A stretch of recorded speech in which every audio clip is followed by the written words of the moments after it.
Cricket মাঠের ২২ গজে একটা বিশৃঙ্খলা এবং এই বিশৃঙ্খলাপূর্ণ একটা টি-20 ওয়ার্ল্ড কাপ দেখছে গোটা বিশ্ব।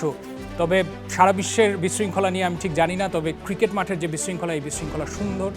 এই বিশৃঙ্খলা ক্রিকেটের বিশ্বায়ন বলছে, যেটা কিনা এখন পর্যন্ত 15টা ম্যাচে মোটামুটি সব রং দেখিয়ে দিয়েছে এবারের আসর, যেখানে কিনা ছোট দল বড় দল বলে কথা নেই, যে অ্যাসোসিয়েটেড টিম যেগুলো খেলছে তারাও আসলে ছেড়ে কথা বলছে না, যেখানে টেস্ট প্লেইং নেশনগুলোও রীতিমতো খাবি খাচ্ছে এবং সেই সাথে সাথে বলা যাচ্ছে না যে প্রেডিকশনে কে বলছে যে কোন টিম জিতবে। যাই হোক, পুরো আয়োজনে আজকে আমরা কথা বলবো নাম্বার 14 এবং নাম্বার 15 ম্যাচ। বিশেষ করে 15 match would be my favourite, because Bangladesh already won the match against Sri, যেটা কিনা একটা গুড স্টার্টের জন্য বাংলাদেশ অপেক্ষা করছিল এবং সেটা হয়েছে থ্যাঙ্কফুলি। এবং আমরা সেই সাথে সাথে জানার চেষ্টা করব যে কোথায় ভুল ছিল, সামনের ম্যাচগুলো কিভাবে আগাবে, এবং সেই সাথে সাথে রাতে আরও দুটো খেলা আছে যেখানে হাই ভোল্টেজ ম্যাচও অপেক্ষা করছে আপনাদের জন্য। স্বাগত জানাচ্ছি Gram Bangla tubes limited ultimate world cup powered by Bhaiya housing. Co sponsor হিসেবে রয়েছে ZSRM, Aviva finance, metal, Shahzadi hair colour, RIL, angle and channel. Thanks to all our partners. আমি রহমান রাশের সাথে রয়েছি এবং আজকে আমার সাথে স্পেশাল গেস্ট রয়েছে the most handsome Khaled Masud, সাবেক অধিনায়ক বাংলাদেশ ক্রিকেট। স্বাগত জানাচ্ছি খালেদ মাসুদ, কেমন আছেন? আলহামদুলিল্লাহ আমি ভালো, আপনি কেমন আছেন? অনেক ভালো আছি। এবং সেই সাথে আমার হাতের ডানে বরাবরের মতো ফ্যান জোনে রয়েছেন আমাদের ক্রিকেট পাগল ফ্যান, এবং 6 জনকে দেখতে পাচ্ছি আজকে উপস্থিত হয়েছেন। অনেক ধন্যবাদ। আশা করি সকালবেলা খুব টেনশন নিয়ে খেলা দেখেছেন। কয়জন অ্যালার্ম দিয়েছেন? নিশ্চয়ই অ্যালার্ম দিয়ে খেলা দেখেছেন সবাই। আচ্ছা, সংক্ষেপে জানতে চাইবো কে কোথা থেকে এসেছেন, কি করছেন আপনারা? আসসালামু আলাইকুম। আমি মোহাম্মদ সাজ্জাদ হোসেন রিজু। আমরা 6 জনই আসলে association of radio listeners club বাংলাদেশের প্রতিনিধিত্ব করছি। আপনি জেনে খুশি হবেন যে আমাদের দেশে দেশীয় এবং আন্তর্জাতিক বেতারগুলোতে একসময় খুবই লেখালেখি হতো, প্রত্যন্ত পর্যায় থেকে, প্রত্যন্ত গ্রাম থেকে অনেকে চিঠি লিখতেন। তো আমরাও সেই 6 জন সেই পাগল মানুষ, আমরা তার ছেড়া অর্থাৎ বেতারের ফ্যান। তো আমরা এই বেতারের ব্রডকাস্টিং এখন হয়তো কমে গেছে, কিন্তু আমরা পারস্পরিক সম্পর্ক ধরে রাখার জন্য আমাদের এই অ্যাসোসিয়েশনের উদ্যোগ রয়েছে। কি নাম? আমি সাজ্জাদ হোসেন, আমি ঢাকা থেকে আসছি। চমৎকার, মাইক্রোফোনটা পাস করবেন। আসসালামু আলাইকুম, আমি প্রকৌশলী Mohammad Manjurul Alam Ripon, association of radio listeners club বাংলাদেশের ভাইস প্রেসিডেন্ট। আর আমি সিভিল ইঞ্জিনিয়ার, রুয়েটে পড়াশোনা, এখন ঢাকাতে সেটেল, নিজে কনস্ট্রাকশন ফার্ম এবং ই কমার্স বিজনেসের সাথে জড়িত। ধন্যবাদ। আসসালামু আলাইকুম, আমি মোহাম্মদ চান মিয়া, অ্যাসোসিয়েশন অফ রেডিও লিসেনার্স ক্লাবের সাধারণ সম্পাদক। আমি এসেছি সিলেট থেকে। আচ্ছা, অসাধারণ। পিছনের জন। আসসালামু আলাইকুম, আমি আমিনুল ইসলাম রানা। আমার জার্সি মিলে গেছে। আচ্ছা, আমি আমিনুল ইসলাম রানা, আমার হোম ডিস্ট্রিক্ট গাইবান্ধা। আমি বর্তমান ঢাকায় আছি, একটা বেসরকারি প্রতিষ্ঠানে জব করতেছি। আমি অ্যাসোসিয়েশন অফ রেডিও লিসেনার্স ক্লাবের প্রোগ্রাম বিষয়ক সহ সম্পাদক। চমৎকার। আসসালামু আলাইকুম, আমি মোহাইমিনুর রহমান, বাসা ঝিনাইদহ, এখন বর্তমান আছি উত্তরাতে, আমি পড়াশোনা করি। জি, 5 জন। আসসালামু আলাইকুম, আমি ATM Ataur Rahman Ranju, association of radio listeners ক্লাবের সহ অর্থ সম্পাদক। এসেছি রংপুর থেকে, ঢাকায় এখানে একটা গ্রুপ অফ কোম্পানিতে চাকরি করি, সিনিয়র ম্যানেজার কমার্শিয়াল ডিপার্টমেন্টে। অনেক ধন্যবাদ। এবং ক্রিকেট নিয়ে আজকে অনেক কথা হবে। সবচেয়ে ইম্পর্টেন্ট কথা, সবার আগে দর্শকদের সাথে যারা টেলিভিশন সেটের সামনে বসে আমাদের জন্য অপেক্ষা করছিলেন এতক্ষণ এবং ক্রিকেটের আড্ডায় ইতিমধ্যে যুক্ত হয়ে গেছেন। আমি একটু জানিয়ে রাখি, প্রতিদিনের মতো বরাবরের মতো গত পর্বেও আমরা আপনাদের জন্য প্রশ্ন রেখেছিলাম। সেই প্রশ্নের সঠিক উত্তর দিয়ে কে বিজয়ী হয়েছেন তার নাম জানিয়ে দেওয়ার চেষ্টা করবো, এবং সেই সাথে সাথে আজকে কোন কুইজ রয়েছে আপনাদের সেটাও জানিয়ে দেওয়ার চেষ্টা করবো। আমাদের গতকালকে কুইজ ছিল পাকিস্তান বনাম যে যুক্তরাষ্ট্রের যে ম্যাচটা হয়েছে, একটা ফেমাস ম্যাচ, যেটা কিনা যুক্তরাষ্ট্র একটা রেকর্ড করে ম্যাচ জিতেছে। সেই ম্যাচে প্লেয়ার অফ দ্য ম্যাচ কে ছিল? অপশন ছিল এ অ্যারন জোন্স এবং বি মোনাঙ্ক প্যাটেল। সঠিক উত্তর অপশন বি মোনাঙ্ক প্যাটেল, এবং বিজয়ী হয়েছেন এনামুল হক চট্টগ্রাম থেকে। স্বাগত জানাচ্ছি, অভিনন্দন জানাচ্ছি এনামুল হক, অনেক ধন্যবাদ পার্টিসিপেট করার জন্য। এবং আশা করছি যারা টেলিভিশন সেটের সামনে রয়েছেন নিশ্চয়ই এই সুযোগ হারাবেন না। আজকের কুইজটা একটু মনোযোগ দিয়ে শুনে রাখুন। বাংলাদেশ বনাম শ্রীলঙ্কা, যেটা কিনা আজকে সকালবেলায় হলো, সেই ম্যাচে কোন ভেন্যুতে এই ম্যাচটি হয়েছে? Option A Grand Prairie stadium এবং option B Nassau cricket ground. আপনার মোবাইলের মেসেজ অপশনে যাবেন, এরপর কি লিখবেন? WC লিখবেন, তারপরে স্পেস দিয়ে এ অথবা বি, কোনটা সঠিক বলে মনে হচ্ছে আপনার কাছে পাঠিয়ে দেবেন 26969 এই নাম্বারে। যত খুশি ততবার, অর্থাৎ যতবার দিবেন তাতে আপনার উইনিং পসিবিলিটি বা চান্স বেড়ে যাবে। শেষ সময় আগামীকাল দুপুর 2টা পর্যন্ত। সর্বোচ্চ উত্তরদাতার জন্য রয়েছে 1000 টাকার মোবাইল রিচার্জ। ম্যাচের বিশ্লেষণে যেতে চাই এবং সেই সাথে সাথে বলে রাখি সেট কুইজও রয়েছে, সো আপনাদের জন্য হতাশ হওয়ার কোনো কারণ নেই। তবে আপনাদেরকে একটু জানিয়ে রাখি, যেটা কিনা ইতিমধ্যে বাংলাদেশের সবাই জেনে গেছে, কেননা সবাই খেলা দেখেছে বলে মনে করছি আমরা, বিশ্বকাপে একটা ভালো শুরু হয়েছে বাংলাদেশের এবং ভয়ে ধরিয়ে দিয়েও শ্রীলঙ্কার বিপক্ষে শেষ পর্যন্ত 2 উইকেটে টাইগাররাই ম্যাচ জিতে নিয়েছে। ডালাসে খেলা হয়েছে, যেখানে 125 রানের টার্গেট দিয়েও ম্যাচ জমিয়ে তুলেছিল শ্রীলঙ্কা।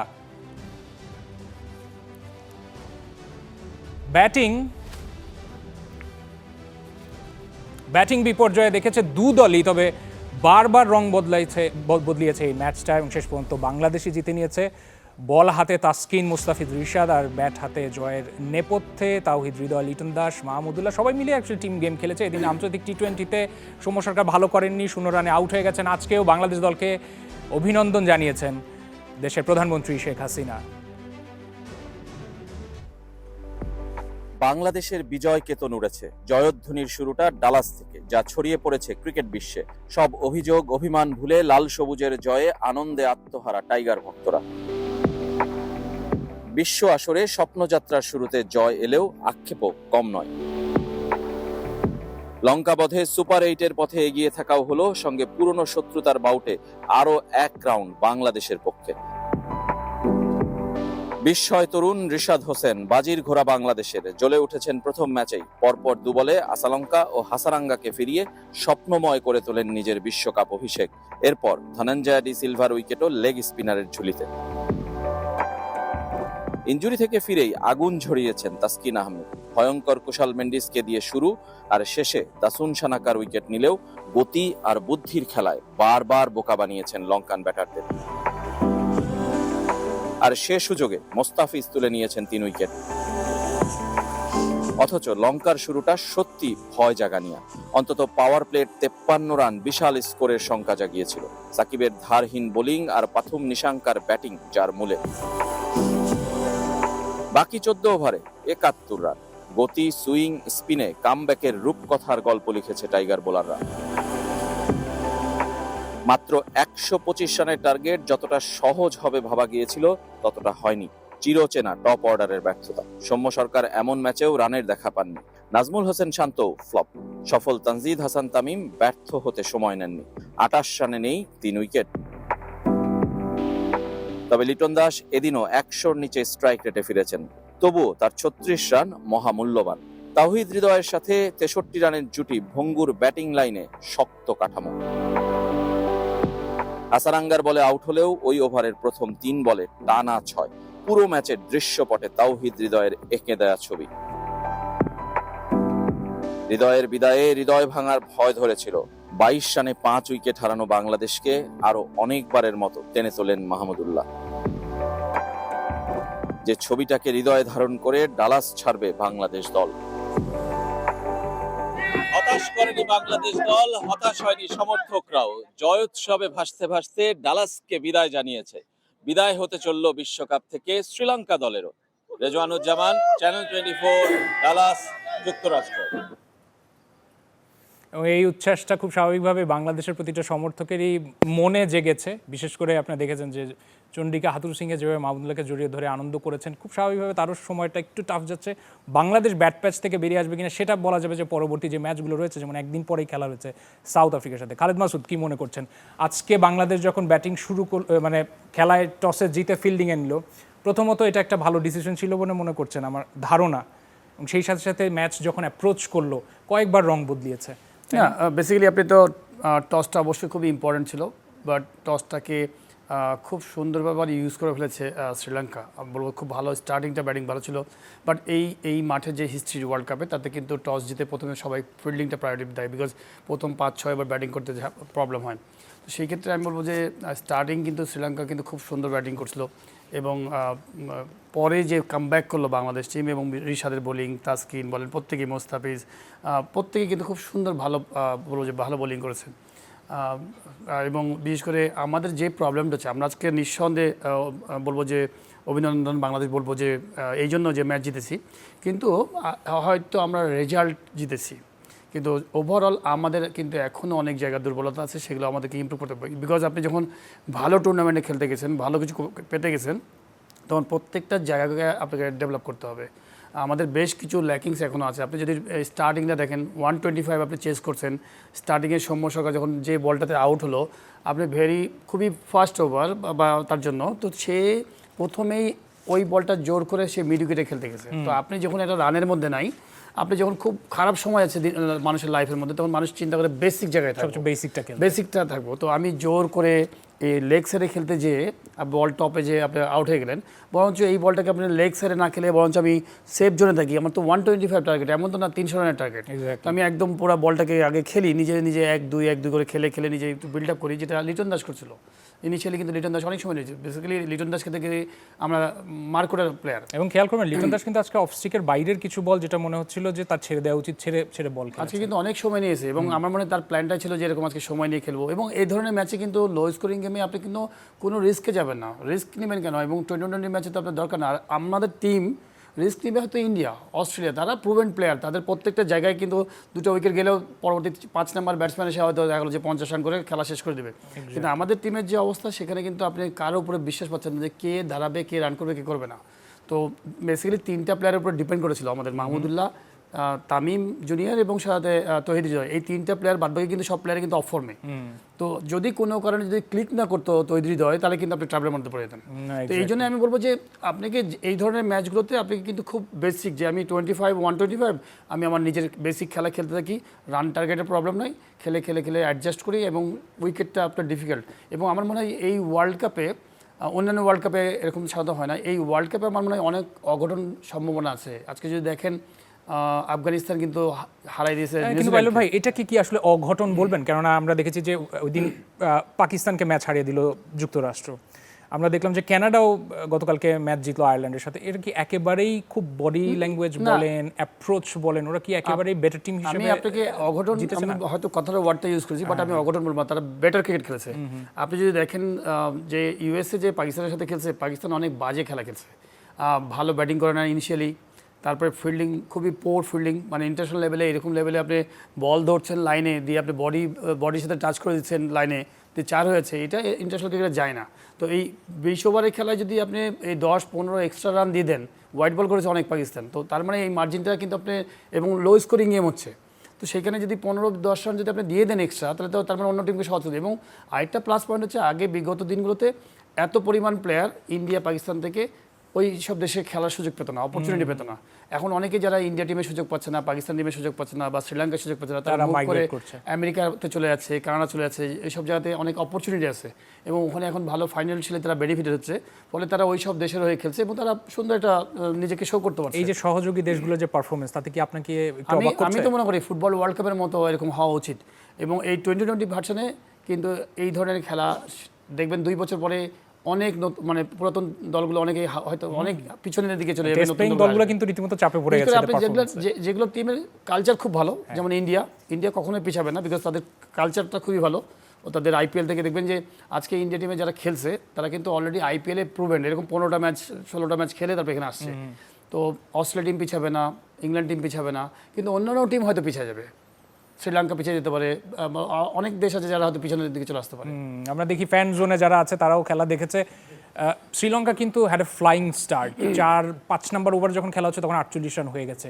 কত রান হবে বলে মনে করছিলেন তখন? আর নিশ্চয়ই ততক্ষণে কে স্ট্যাটাস দিয়ে দিয়েছেন ফেসবুকে যে বাংলাদেশ আজকে খবর আছে, যে চাকাটা তখন ছিল, ভাবছিলাম যে 200 যায় কিনা। আরে বাপরে, তারপরে না ওটা ছিল, পরে তাসকিন এসে তো জিনিসটা করে দিল। তারপরে যখন মোস্তাফিজ আসলো আর রিশাদ আসলো পরে, এই যে উইকেটটা নেয়ার পরে আর রিশাদের হ্যাট্রিক একটা সুযোগ ছিল, দেখছি আমি হ্যাট্রিক সুযোগ ছিল, কিন্তু ওই চাকাটা তখন থামাই দিছে। আসলে মানে very great comeback. Wicket keeper যে শ্রীলঙ্কার যে ছিল, ও তো ভালো ব্যাটসম্যান, ওকে কিন্তু আউট করে দিছে, ও কিন্তু 0-তে আউট। এবং দেখেন বাংলাদেশের যারা সবচেয়ে ভালো বোলার, যে তাসকিন ইনজুরি থেকে ব্যাক করলো, শরীফুল তারও এখন পর্যন্ত সে ইনজুর্ড অবস্থায় রয়েছে, তারপরেও এভাবে কামব্যাক করেছে, which is a very great sign. আর কে কি মনে করছেন খেলা যখন শুরু হলো, আর কার কি অনুভূতি ছিল তখন? একটু মাইকটা পাস করবেন, কেউ বলতে চান সামনে? জি, খেলা আজকে বাংলাদেশের খেলা ছিল শ্রীলঙ্কার বাংলাদেশ সাথে। জিতবে কতটুকু আত্মবিশ্বাসী ছিলেন? বাংলাদেশ জিতবে আত্মবিশ্বাস ছিল 60%। কারণ হচ্ছে এটা আমার ব্যক্তিগতই ওপিনিয়ন। আমি খুবই এক্সাইটেড ছিলাম ম্যাচটা দেখার জন্য। যখন 6টায় হয়, আমার সকালে হাফ অফিস ছিল, এখানে আমার আসার কথা ছিল, সব মিলিয়ে তারপরেও আমি 5টায় উঠছি, উঠে প্রস্তুতি নিয়ে খেলাটার জন্য প্রিপারেশন নিয়ে খেলাটা কিছুটা দেখার চেষ্টা করছি। তারপর পথে ছিলাম, তখন দেখা হয়নি, রেডিওতে শুনতেছিলাম। আচ্ছা। তো মানে তাসকিন আহমেদ যখন মানে ওদের শুরুটা খুবই ভালো হয়েছে, ওদের ওপেনিং ইয়াটা ভালো হয়েছে, তখন যখন কুশাল মেন্ডিসকে তাসকিন আউট করলো, তো তখন ভাবছিলাম কুশাল মেন্ডিস অবশ্যই ভয়ঙ্কর একটু ব্যাটসম্যান। মনে হয়েছে যে বাংলাদেশ জি, জিতলেও জিততে জি, পারে।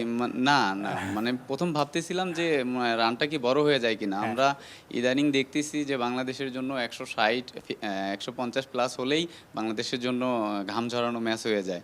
তো সেখান থেকে খুবই ভয় পাচ্ছিলাম যে যদি 180 হয়েই যায়, তাহলে বাংলাদেশের যেই ব্যাটিং লাইন আপ, যেই ফর্ম, তাতে মনে হয় আমরা পিছিয়ে যাব। তো আশা ছাড়িনি কখনোই, ভাবতেছিলাম যে ভালো কিছু একটা হবে। আচ্ছা, মোস্তাফিজের উপরে আশা ছিল। আজকে কার খেলা সবচেয়ে ভালো লেগেছে?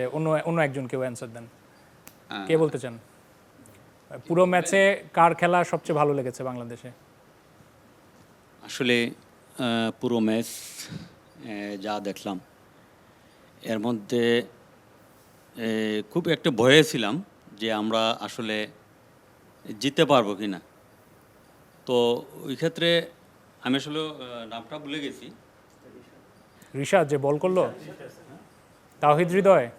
হ্যাঁ, মানে খুবই ছিল যে মানে ওভারঅল আপনি ম্যাচটা তো এনজয় করেছেন, হ্যাপি ছিলেন? বাংলাদেশ জিতবে বলে চিন্তা করেছিলেন? ভয় ছিল। ভয় ছিল। আচ্ছা, পাশের জন্য ভয় কি ছিল মনে বলতে করছেন? আপনার রান রেট গুলো আরো হয়তো বেশি থাকতে পারতো, হ্যাঁ, হ্যাঁ, কিন্তু আচ্ছা। আমার মনে হয় রান একদম কম হয়ে গেছে। ঠিক তারপর খুব আছে। ভয় ছিল, তবে আল্লাহর রহমতে আমরা জিতে গেছি, ম্যাচটা জিতেছি, এটাই আমাদের সেটাই মধ্যে ইম্পর্টেন্ট। তো আমি তো মূলত আসলে আমি এসেছি আমার 94। যখন গ্রামে ছিলাম তখন ক্রিকেট খেলার খুব নিজেই ফিল্ডে খেলতাম বা ইয়ে করতাম। তো গতকাল পর্যন্ত যেহেতু আমি আজকের এই আলটিমেট ওয়ার্ল্ড কাপের এই লাইভ প্রোগ্রামে আমি থাকবো, তো গুগল থেকে অনেকগুলো বিষয় আমি অ্যানালাইসিস করতেছিলাম এবং বাংলাদেশের সাথে শ্রীলঙ্কার খেলাটা কেমন হবে। তো জরিপেও দেখতেছে যে শ্রীলঙ্কা জিতবে 63%, বাংলাদেশ- আমাদের বাংলাদেশি। তখন আমার কাছে মনে হচ্ছিল যে আসলে খেলা তো আসলে এই ধরনের স্কোরের উপর আসলে কোনো কিছু ঘটবে না। তখন আমার একটা গেস হচ্ছিল যে আসলে কিছু একটা অঘটন ঘটাবে আর কি, এবং আমি খুব আশাবাদী ছিলাম যে আসলে বাংলাদেশ কিছু করবে। হ্যাঁ, বাংলাদেশ তো আর কিছু করলে সেটা লটারির অঘটন ক্ষেত্রে হবে, বা others আমি মানতে নারাজ। আচ্ছা, যাই হোক, আমি কিছু ক্ষেত্রে যেটা, সেই ক্ষেত্রে ধরেন আমি একটা কিছু আমি মনে করতেছিলাম যে জি কিছু জি একটা জি হবে। যাই হোক, সেই আশাটা ছিল সবারই আমার আশা মনে ছিল হয়। এবং সেটা খালেদ মাসুদ কি সম্ভব মনে করছেন হয়েছে। আজকের ম্যাচের টার্নিং পয়েন্ট কি ছিল? না, আজকে কিন্তু আমি বলবো যে টোটাল টিম গেম। আপনি একবারে একজন বলবো না যে এক্সট্রাঅর্ডিনারি খেলেছে, সবারই কিছু কন্ট্রিবিউশন ছিল। আপনি যদি দেখেন লেগ স্পিনার বলেন, তার যে ইয়ার কি বলে, তার একটা সুন্দর কন্ট্রিবিউশন রিশাদ ছিল। রিশাদের সাথে আপনি যদি বলেন মোস্তাফিজের সুন্দর একটা ব্রেক থ্রু, তাসকিন যখন যে সময়গুলো দরকার ছিল, প্রথমে তো 10 ওভারে তারা ভালো রানে যাচ্ছে, পরবর্তীতে যেভাবে কামব্যাক করলো প্রত্যেকটা বোলারই, আমার মনে হয় যে সবাই ভালো বল করেছে। আমাদের বিশেষ করে বোলিং, খেলাটা 14 ওভারের পরে গিয়ে বাংলাদেশ যেভাবে কামব্যাক হ্যাঁ, করেছে, মানে আমাদের বোলিং এবং ফিল্ডিং এই ডিপার্টমেন্টটা আজকে কিন্তু সুন্দরভাবে বলবো যে কামব্যাক করেছে, খুব ভালো কাজ করেছে। ফিল্ডিংটাও ভালো হয়েছে। ফিল্ডিং তো বোলিং এবং ফিল্ডিংটা খুবই ভালো বল করেছে, এবং সাথে ক্যাপ্টেন্সিরও কথা বলবো। আজকে অনেকেই কিন্তু সমালোচনা করছিলেন যে ক্যাপ্টেন্সি ভালো না। ক্যাপ্টেন্সি হচ্ছে, আমি আপনি যদি দেখেন রিশাদ যখন বোলিং করে, হাসারাঙ্গা কিন্তু ব্যাটিং করছে, তখন কিন্তু স্লিপস নিয়েছে। হ্যাঁ, তো এইটা কিন্তু অনেকে হয়তো শর্ট থার্ড ম্যান নিত। Exactly. তো এই যে অ্যাটাকিং মুভমেন্টে গেছে, ওই মুহূর্তে উইকেট পড়েছে, ধামাধামা অ্যাটাকিং মুভমেন্টে গেছে, একটা অল আউটের চান্সে গেছে, তো তাদেরকে কিন্তু প্রেশারে ফেলেছে। তো এইটা আমার কাছে খুবই ভালো প্লাস পয়েন্ট। সাথে দুজন প্লেয়ারের নাম আমরা হয়তো বললাম, বলবো যে তহিদ হৃদয়ের এবং লিটন দাসের পার্টনারশিপটা আমাদের অনেক বড় হেল্প করেছে। অনেক। আর ফিনিশিং তো আপনি অনেক বাদ পড়া প্লেয়ার মাহমুদুল্লাহ রিয়াদ, আমার কাছে মনে হয় যে মাহমুদুল্লাহ কি একটা পরিবর্তন তো মনে হয় সবাই খেয়াল করেছে, তাই না? ওর ব্যাটিং স্টাইলটা তো আমি চেঞ্জ জানি হয়েছে। না, বাংলাদেশের জনগণ আমার মনে হয় সবাই মাহমুদুল্লাহ রিয়াদকে টিমে চায়, হ্যাঁ, এবং সবসময় চেয়েছিল, এবং সেটা প্রমাণ করেছে কিন্তু performance কারা দিয়ে। যেন দূরবীন দিয়ে দেখেছে খারাপ প্লেয়ার। আমি তাই না, আমি তাই মনে করি। আপনি এখনো না, কি কিন্তু এই player আছে মাহমুদুল্লাহ কি বাংলাদেশে? তার খেলার স্টাইলটা চেঞ্জ করেছে? টি20 যে জামানা মানুষ যেভাবে না, এটা তো চাইছে, চেঞ্জ করতে হবে। আপনি মানে ধরেন ওকে কি suppose- এত মারকুটে আমরা দেখেছি আগে প্রথমে যখন শুরু করেছিল? না, দেখেন সিম্পল একটা ঘটনা, আপনাকে যদি 1 ঘন্টা টাইম দেওয়া হয় যে ড্রেসটা আপনি পরে আসেন, আপনি কিন্তু সময় নিয়ে ড্রেস পরবেন। আপনাকে যদি বলে 2 মিনিটের মধ্যে ড্রেস চেঞ্জ করে আসেন, তারপরে 2 মিনিটের মধ্যে। তো 20-20 ফরম্যাট টেস্ট ম্যাচ এবং ওয়ানডে ম্যাচ, তো আপনাকে টেস্ট ম্যাচে বা খেলতে হলেও আপনি ওই চিন্তা করে খেলতে হবে, এবং সাথে 20-20 ফরম্যাটে যদি খেলতে হয় আপনাকে ওই স্টাইলেই খেলতে হবে, নাহলে তো আপনি টিমের সুযোগ পাবেন না। আমি মনে করি এই ধরনের ক্লাস প্লেয়ার যারা কিনা, আমি ক্লাস বলতে বোঝাচ্ছি, দেখেন একটা প্লেয়ার 15-16 বছর এমনি ক্রিকেট খেলে না, সে ইন্ডিয়া, পাকিস্তান, শ্রীলঙ্কা সব জায়গায় খেলেছে, সব জায়গায় পারফর্ম করেছে, তো একদম রেডি টু প্লে। আপনি তো রেডি হয়েছে, তার ব্রেন, এক্সপিরিয়েন্স সব কিছু রেডি আছে। একটা নতুন প্লেয়ার যে হয়তো আমেরিকা দেখবে, সাপোজ এক্সাম্পল কথা, আমি আপনি অন্যভাবে নিয়ে না, আমি কাউকে বলছি, কাউকে ছোট করছি না, যে কোনো মানুষের ক্ষেত্রে নতুন একটা মানুষ যাবে, আমেরিকা খেলা আছে, যাই একটু আমেরিকা সাইট সিন দেখবে আছে। টেন্ডুলকারের মতো প্লেয়ার আছে যারা 16 বছরেই আপনি ত্রাস, কিন্তু লাখে একটা। কিন্তু আপনি ম্যাচুরিটিকে আপনি প্রায়োরিটি দেবেন, যে না, যারা দেশ বিদেশে এখন দেখার সময় নেই, আর এখন তারা পারফর্ম নিয়ে ব্যস্ত। এরকম কোনো আর ম্যাচিউর কোনো প্লেয়ারকে আপনি আমি মুশফিককেও মনে করি এখনো আপনার ধরনের ইউজফুল প্লেয়ার, আমার কাছে মনে হয়। বিকজ আমি জানি না যে আপনি বলেন তো, বাংলাদেশ টিমে আজকে অবশ্যই আমরা খুবই আনন্দিত, বাংলাদেশ টিম সুপার 8-এ যাওয়ার জন্য সুন্দর একটা ডোরটা ওপেন হলো সুন্দর বাংলাদেশ টিমের জন্য। আমরা চাই যে বাংলাদেশ টিম পরবর্তী ম্যাচ যদি জিতে, দেখবেন যে আরও 2-1টা ম্যাচ হয়তো জিতে আসবে। কনফিডেন্সটা নাই বাংলাদেশ টিমের, সবচেয়ে বড় কথা কনফিডেন্সটা নাই। আমরা সবাই টেনশন আছি, শ্রীলঙ্কার সাথে খেলা তাই চিন্তা করছি। শ্রীলঙ্কা কিন্তু অত উঁচু মানের দল না এখন, কিন্তু তাই আমরা চিন্তা করছি শ্রীলঙ্কার সাথে জিততে না, কিন্তু আমরা আমাদের খারাপ খেলছি বলে তাই অবস্থা। আপনি লিটন দাস কত ভালো, আমি এখন তো হয়তো মানুষ আমাকে মানে একটু খারাপ ভাষা বলবে, কিন্তু আমরা তো লিটন দাসের 50-70 রান দেখেছি, কি সুন্দর ব্যাটিং করতে। সৌম্যর একটা 50-70 দেখেছি, কিন্তু আমরা আমাদের খেলাটা খেলতে পারছি না। তো একদম ভয়ের মধ্যে আছি, দেখতে পাচ্ছি না ঠিকমতো বল, এরকম একটা অবস্থা। এবং ইন্ডিয়ান প্লেয়ার একটা ভুল করে না, আপনি দেখবেন যে ইন্ডিয়ান প্লেয়ার, কোনো একটা প্লেয়ার যদি অফ ফর্মে থাকে, 3 ম্যাচ যদি রান না করে, দেখবেন যে তারপরে যখন রান করা শুরু করবে মেশিন হয়ে যাবে, 15 ম্যাচ কন্টিনিউয়াসলি রান করবে। সেটা কি আমাদের প্লেয়াররা কি হোমওয়ার্ক করে না নাকি? আমাদের প্লেয়াররা হোমওয়ার্ক ইমপ্লিমেন্টেশন নাই। আমি আপনাকে কোনটা প্রথমে বললাম যে সৌম্য সরকার রানে নাই, তা আপনি রানে নাই মানে কি, আপনি ধরেন আপনি খুব বিষণ্ণতায় আছেন, আপনার লাইফে আপনি বিষণ্ণতা আছেন, তো কি করবেন? প্রথমে তো চুপচাপ রিল্যাক্স ঘুমানোর চেষ্টা করবেন, যে আমি ঠান্ডা মাথায় যেই কাজগুলো আছে ডিসিপ্লিন কাজ, সেই পথে আমি হাঁটতে থাকবো, আমি অন্য এক্সট্রা কাজ করতে যাবো না। আপনি যখন খুবই ওভার কনফিডেন্ট, তখন আপনি সব কিছু করবেন, তখন আপনি সব কিছু লাগবে না। কিন্তু পাইলট ভাই, আপনারা যখন খেলছিলেন তখনও তো এত স্পেশালাইজড কোচ ছিল না, এখন তো প্রত্যেকটা ডিপার্টমেন্টের জন্য আলাদা আলাদা কোচও থাকে। দেখেন, আমি মনে করি যে কোচ তো অবশ্যই দরকার আছে। কোচ হচ্ছে 5%, যে কোচ আপনাকে হয়তো 5% বিভিন্ন রকম ট্যাকটিক্যাল বিভিন্ন রকম কথা বলবে, অপারেট নিয়ে কথা বলবে, টিম নিয়ে প্ল্যান করবে, কিন্তু ইমপ্লিমেন্ট করতে হবে প্লেয়ারকে। যদি তাই হতো তাহলে টেন্ডুলকারের কোচ তো কেউ মানে অনেক বড় কোচ না, বা ব্রায়ান লারার কোচ তো কেউ নামই জানি না আমরা। তো প্লেয়ার হচ্ছে মেন ম্যান, যে কিনা ওখানে যে ইমপ্লিমেন্ট করবে, তার হার্ডওয়ার্ক, তার মেধা, তার সমস্ত কিছু ইম্পর্টেন্ট। কারণ অনেক বড় বড় মানুষ আছে যারা হয়তো ছোট্ট একটা স্কুল থেকে পড়ালেখা করেছে, কলেজ থেকে পড়ালেখা করেছে, ওই মানুষটা খুব ইম্পর্টেন্ট। এবং আমার মনে হয় ওই অ্যানালাইসিসটা আমাদের প্লেয়াররা খুব কম করে। এবং বাংলাদেশ নিয়ে কথা বললে আসলেই শেষ হবে না, পুরো এপিসোড লাগবে, আরও 2-3টা এপিসোড লাগতে পারে। আমরা এর পরবর্তী ম্যাচ যেগুলো রয়েছে, আজকেও আরও কয়েকটা খেলা আছে হাই ভোল্টেজ ম্যাচে, সেগুলো নিয়ে আলোচনা করব। তবে তার আগে একটা সেট কুইজ কমপ্লিট করে ফেলি। 2টা সেট কুইজ আছে আমার হাতে, দেখতে পাচ্ছেন যে 2টা আকর্ষণীয় গিফট হ্যাম্পার রয়েছে আপনাদের জন্য। প্রথম কুইজ, আজকে বাংলাদেশ শ্রীলঙ্কা ম্যাচে, প্রথমে হাত তুলবেন আমার প্রশ্ন শুনে, তারপরে উত্তর দেবেন। সৌম্য সরকার আনফর্চুনেটলি রান করতে পারেননি, একটু ব্যাট প্যাচের মধ্যে যে আছে, খালেদ মাসুদ পাইলট তুমিও বলছিলেন, আমরা সবাই জানি সেটা।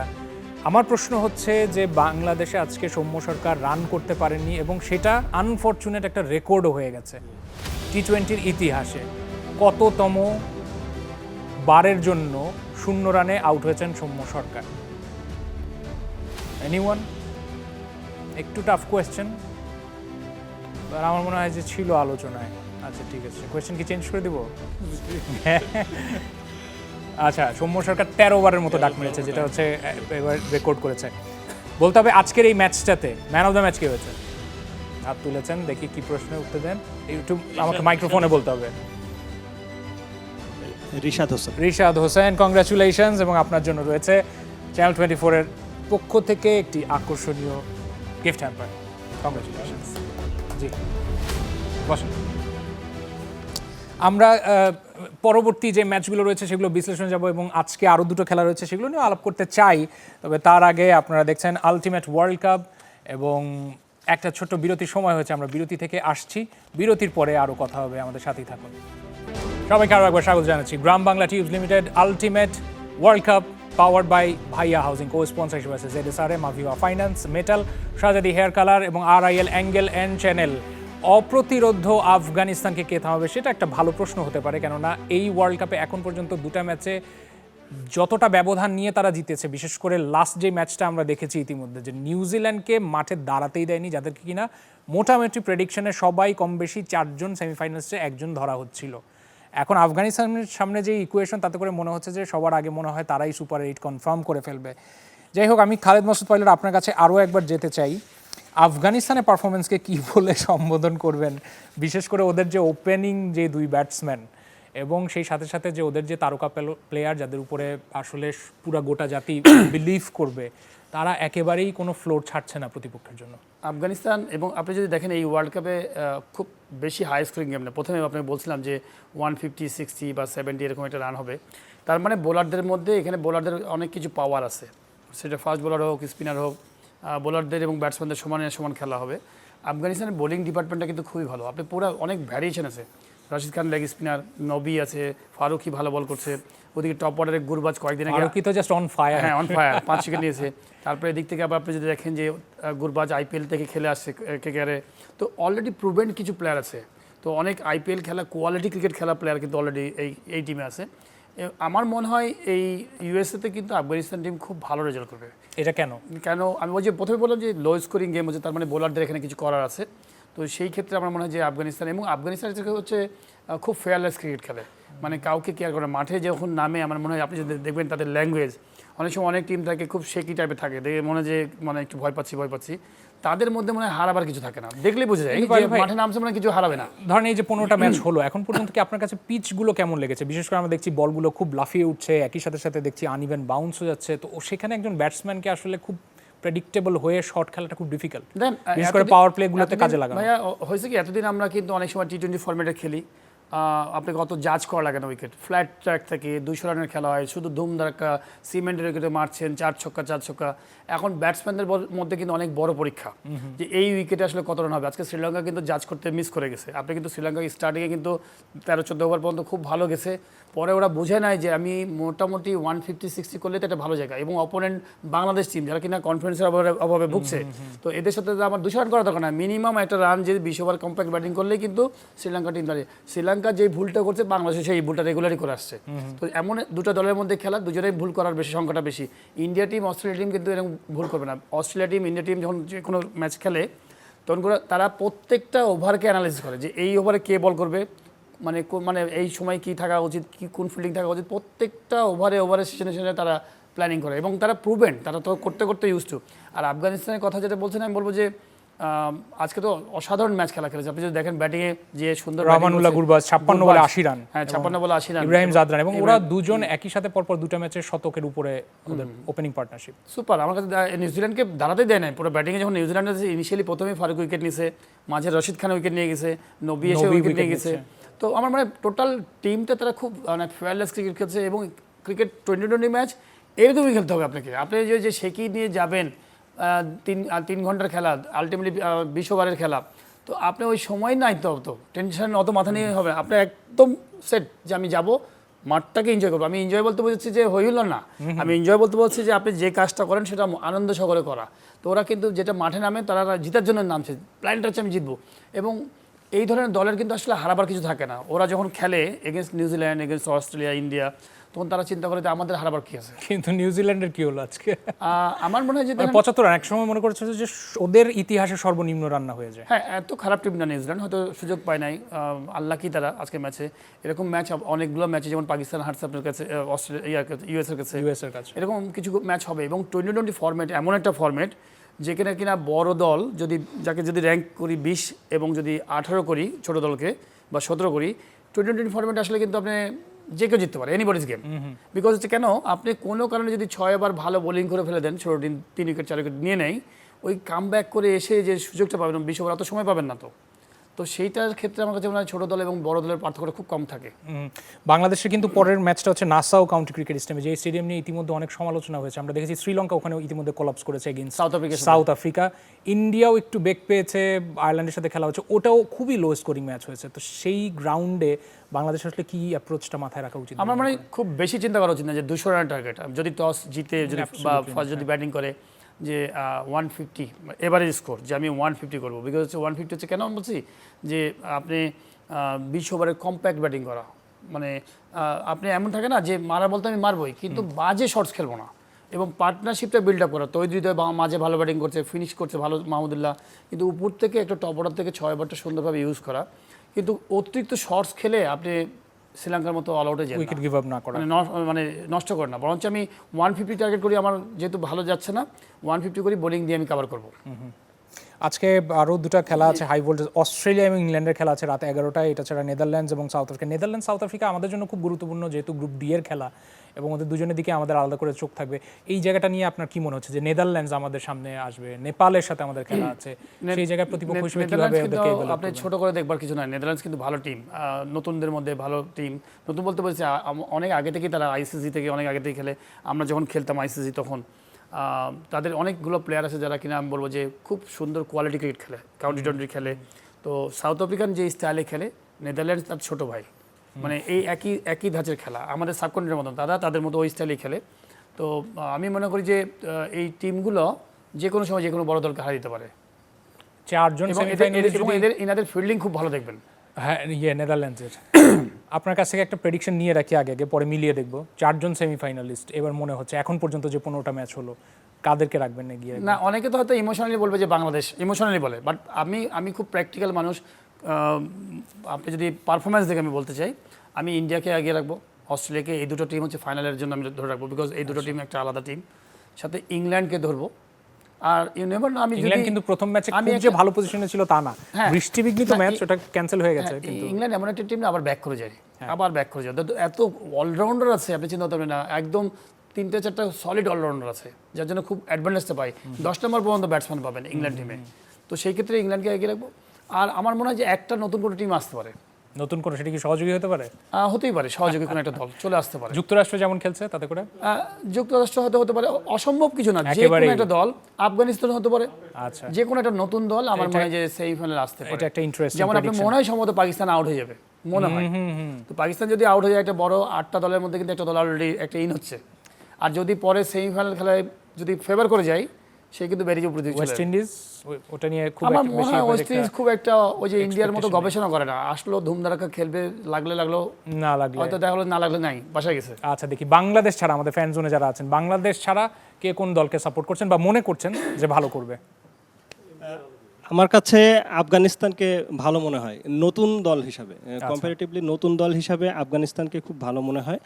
আর আমি নিজে আসলে পাকিস্তানের ফ্যান, কিন্তু পাকিস্তান এবারে খুব আফগানিস্তানকে এগিয়ে রাখছেন খেলেছে, কিন্তু আফগানিস্তানকে আমি বাকিরা কি মনে করছেন? বাংলাদেশ ছাড়া যদি সাপোর্টের কথা বলি, সাপোর্ট ওয়াইজ, সাপোর্টটা বিশেষ করে আর স্পেসিফিক বলি না, ভারত আমার সাপোর্টার বা পাকিস্তান মাইক্রোফোনে, কিন্তু আমি খেলোয়াড়দের মূল্যায়নটা পছন্দ করি। কোন দলকে সাপোর্ট করবেন, কোন দল এগিয়ে থাকবে? যেমন আমি দল হিসেবে বলেন। আফগানিস্তানের খেলা আর এখন যুক্তরাষ্ট্রের খেলাটাকে আমার খুব মনে হয়েছে। যুক্তরাষ্ট্র, এবং আচ্ছা, দেখি পেছনে ভাই কি মনে করছে, কোন দল? আমি বাংলাদেশের খেলাকে সবসময় আগায় রাখি, যদিও হেরে যাবে তারপরেও আমি বাংলাদেশকে আগায় রাখবো। যদিও হেরে যায় না, হেরে যাবে, হেরে যায় বা যাবে। তাই এত পেসিমিস্টিক হলে হবে? বাংলাদেশ আর কটা ম্যাচ জিতবে আপনার কি মনে হয় বলেন? আমার তো মনে হয় সবগুলো জিতবে। সবগুলো জিতবে? যদি তারা পার্টনারশিপ করে। ঠিক আছে। আমি অনেক খেলা দেখছি যে প্লেয়ার আপনার 6 মারতে যায়, আপনার 4 মারতে যায়, যে আউট হয়ে যায় না, এমনটা করা যাবে না। আপনি 6টা বল খেলতে পারবেন। ঠিক আছে, আর একটা অ্যানসার নিব, দেখি আর কে কি মনে করছেন, তারপরে আপনাদের সেকেন্ড কুইজে চলে যাচ্ছি আমি। জি, আমি বাংলাদেশের পরপর বরাবরই নিউজিল্যান্ডকে সাপোর্ট করি। ওনাদের দেশের যে নিউজিল্যান্ড, ভদ্রতা, এটাকে আমাকে মুগ্ধ করে। আচ্ছা, আজকের খেলা দেখে মুগ্ধ হইছেন? এটা আনলাকি, আমার সেকেন্ড টিম খুব স্বাভাবিক। আই হোপ যে নিউজিল্যান্ড খুব স্ট্রংলি কামব্যাক করবে। হ্যাঁ, আশা রাখি ওরা কামব্যাক করবে। বাংলাদেশ দলের আগামীর জন্য শুভকামনা থাকলো। আমার বিশ্বাস বাংলাদেশ আর দুটো ম্যাচ জিতবে। নিঃসন্দেহে আপনাদের জন্য সেকেন্ড কুইজ। কথা না বাড়িয়ে প্রশ্নে চলে যাচ্ছি। বাংলাদেশ শ্রীলঙ্কা ম্যাচেই আবার থাকছি, যেহেতু আজকেই হয়েছে, একদম ফ্রেশ মেমোরি আপনাদের। তাওহিদ হৃদয়ের সেই 3 বলে 3টা 6 বলা হচ্ছে যে এটার কারণে এই ম্যাচে অনেকটাই এগিয়ে গেছে এবং একটা টার্নিং পয়েন্ট। তাওহিদ হৃদয় আজকে কত রান করেছেন? হাত তুলবেন। আচ্ছা, আগে হাত তুলে বলার নিয়ম, যাই হোক উনি হাত তুলেছেন, আগে অ্যান্সার করেছেন। একটু মাইক্রোফোন একটু বলে নেন, যাতে জিনিসটা ফেয়ার রাখা উচিত। 20 বলে 40 রান। 20 বলে 40, কংগ্রাচুলেশনস, অনেক ধন্যবাদ, অনেক ধন্যবাদ আমাদের ফ্যানকে। ছিল ওনার দিক তাকায় বলছিল তৈরি হৃদয় কত রান করেছে, ওনার দিক তাকায় বলছিল। আম্পায়ার কিন্তু ওনার পক্ষে ছিল। আরে না, আমি জাস্ট ডেলিভারি দিলাম। যাক আইসিসি আমি জাস্ট জোক অবজারভেশন না। ঠিক আছে, থ্যাংক ইউ সো মাচ। আচ্ছা, খালেদ মাসুদ পাইলটের কাছে আরও একবার যাই। খুব সংক্ষেপে জানতে চাইবো যে সামনে যে ম্যাচটা রয়েছে নেদারল্যান্ড সাউথ আফ্রিকা, কে জিততে পারে? অস্ট্রেলিয়া ইংল্যান্ড কে জিততে পারে? এই প্রেডিকশন দিয়ে আজকে আমি সাউথ আফ্রিকাকে এগিয়ে রাখবো। সাউথ আফ্রিকা অনেক ভালো team, better side. South Africa জিতবে। আর অস্ট্রেলিয়া ইংল্যান্ডের মধ্যে? অস্ট্রেলিয়া ইংল্যান্ডের অস্ট্রেলিয়াকে এগিয়ে রাখবো। অস্ট্রেলিয়া সমানে সমান খেলা, বাট অস্ট্রেলিয়াকে এগিয়ে রাখবো। আর ইন্ডিয়া পাকিস্তানের একটা দ্বৈরথ অপেক্ষা করছে ঠিক তার পরের দিনই। আমি ইন্ডিয়াকে এগিয়ে রাখবো। ইন্ডিয়াকে এগিয়ে রাখবো। ইন্ডিয়াকে এগিয়ে রাখবো। হ্যাঁ, আমি আসলে বেসিক্যালি মানে কোনো ওরকম সাপোর্ট করি না কোনো দলকেই, বাট আমার কাছে মনে হয় যে ওই পারফরমেন্স থাকে না, কিছু হিস্ট্রি বলে, জি অনেক কোয়ালিটি ক্রিকেট খেলে ইন্ডিয়া। আচ্ছা, আর এখন পর্যন্ত আসরের মধ্যে কোন প্লেয়ার মনে হয় যে এত কিছুর মধ্যে সবচেয়ে স্পটলাইট সে নিয়ে যাবে ওভারঅল সব পুরো আসরে? এই ওয়ার্ল্ড কাপে এই world cup too early to say, আমার কাছে মনে হয় এত আগে বলা খুব কঠিন হবে। কন্টেনার অনেক, হ্যাঁ, মানে অনেক অনেক প্রচুর টিমে অনেক ভালো ভালো, আমি সবগুলো টিমের মধ্যে বলছি অনেক ভালো ভালো কিছু প্লেয়ার আছে। তো এটা আসলে বলা খুব কঠিন হবে যে কোন প্লেয়ারটা এই ওয়ার্ল্ড কাপের জন্য একদম মানে সুপার একটা প্লেয়ার হতে পারে। বাংলাদেশ যে সাউথ আফ্রিকার যে ম্যাচটা রয়েছে সোমবার, সেই ম্যাচে কীরকম স্কোর হতে পারে, বা অন্য কোনো স্ট্র্যাটেজি ছোট করে যদি বলেন যে কেমন অ্যাপ্রোচটা হতে পারে বা কত রানের মতো খেলা হবে বলে মনে করছেন? যদিও যে স্টেডিয়ামে খেলা সেখানে কিন্তু একেবারেই লো স্কোরিং ম্যাচ হচ্ছে। হ্যাঁ, লো স্কোরিং ম্যাচ হচ্ছে। আমার মনে হয় যে দেখেন, আমরা তো হয়তো টিভিতে এখানে বসে আছি, বাংলাদেশে ম্যানেজমেন্ট যারা ওখানে আছেন, বিশেষ করে যারা সিনিয়র প্লেয়ার ধরেন মাহমুদুল্লাহ রিয়াদ, শান্ত বা আমাদের কোচ, ওই উইকেটটা অনেক সময় বিহেভ চেঞ্জ হয়, কখনো কখনো দিনের সাথে উইকেট চেঞ্জ হয়। তো আমি আশা করি যে তারা যেন সুন্দর ডিসিশন নেয়। আপনার এখান থেকে এক্স্যাক্টলি বলা খুব কঠিন যে 150 হবে না 180 হবে, এমনও হতে পারে যে 170 রান হতে পারে, বাট আমরা ধারণা করতে পারি যে 150 প্লাস রান করতে পারলে আপনি মোটামুটি সেফ ধরে থাকবেন, বিকজ আপনি নিজস্ব ব্যাটসম্যানদেরও তো কনফিডেন্স নাই। আর ওটা ওই রানটা করতে পারলে আপনি অ্যাটলিস্ট ফিল্ডিং বোলারদের দিয়ে আপনি কাভার করে 10 রান 15 রান যদি ফিল্ডিং থেকে আপনি কাভার করতে পারেন, তাহলে কিন্তু 170-র মতো রান। যাই হোক, বাংলাদেশের জন্য অনেক শুভকামনা থাকলো। খালেদ মাসুদ পাইলট, অনেক ধন্যবাদ আজকে আয়োজনে আসার জন্য, এবং সেই সাথে ফ্যান জোনে যারা ছিলেন তাদেরকে অনেক ধন্যবাদ পার্টিসিপেট করার জন্য। দর্শক, Gram Bangla tubes ultimate world cup power by Bhaiya housing, এবং এই আয়োজনে কো স্পন্সর হিসেবে আছে ZSRM, Aviva finance, metal, Shahzadi hair colour, RIL, angle and channel. আজকের মতো এখান থেকে বিদায় নিচ্ছি আপাতত, তবে নিয়ম করে কালকেই 2:40 হাজির হয়ে যাবো। ক্রিকেট নিয়ে অনেক কথা হবে, অনেক আড্ডা হবে। সবাই ভালো থাকুন, সাথে থাকার জন্য সবাইকে ধন্যবাদ।